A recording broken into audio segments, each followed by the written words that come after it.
The day finally came, and 2 weeks before the curtain would go up on opening night, the dancers got their first glance at the theatre and the stunning proscenium march. I was shocked.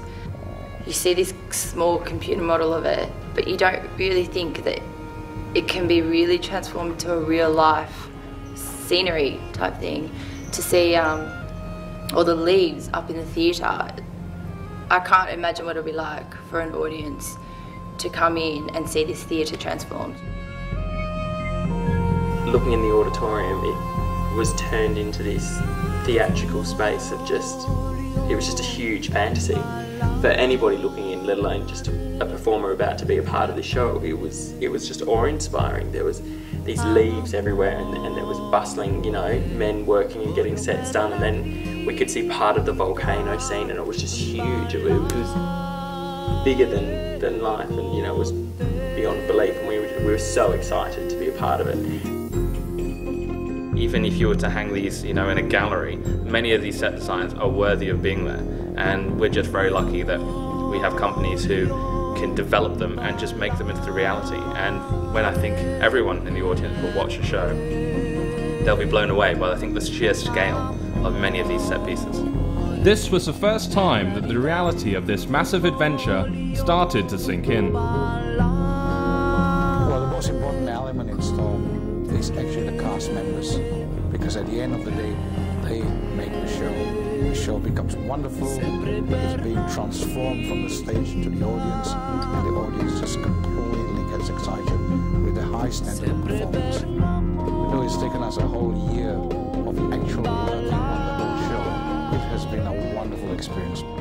With the nights busy and rehearsals progressing, Erremanis and Russell were never alone when it came to keeping this production on track.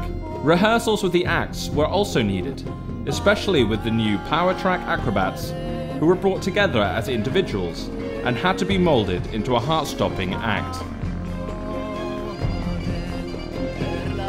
To do this, Dance Fantasy brought in 2 Russian acrobatic coaches, Ina Drzina and Natalia Pashkova, to bring these talented acrobats together.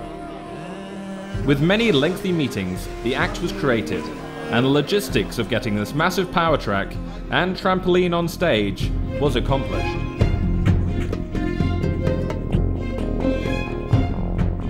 Due to the tight schedule, the theatre would be occupied 24 hours a day before the opening night. With the day reserved for the dancers and the night for lighting and technical work, there was no time for error. Working around set construction, the dancers were feeling the heat, and the scale of production was becoming apparent.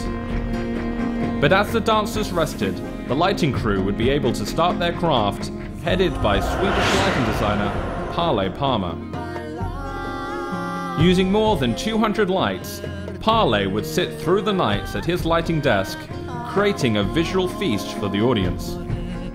Having worked on numerous musicals, from Les Miserables to My Fair Lady and Elton John's musical Aida, he was an obvious choice to bring the sets and space to life. While the technical aspects were progressing in the theatre, one job that had finished prior to the rehearsal process was the music. The music is the emotional guide to the storyline of the Storm. We were fortunate enough to get the services of Alan Rogers, who is a very well-known musical director from the UK. We spent a lot of time with him in his studios just outside London. He's extremely talented. He did some wonderful original music for our show, which had the theme running through it, which is exactly what we wanted. And we were delighted with the end result, and it helped considerably to make Storms a big success. For the music, musicians from across England were brought in, along with session singers, to Rogers Studios outside London. Using the latest technology, he created a score as grand as the show, and equal to the effects and costumes. As the elements came together, the beauty and grace that had originally been scripted started to come to life, and the show started to gain its soul. With only days till the opening night, final preparations were taking place, and the media flooded into the theatre to witness the show in its final stages.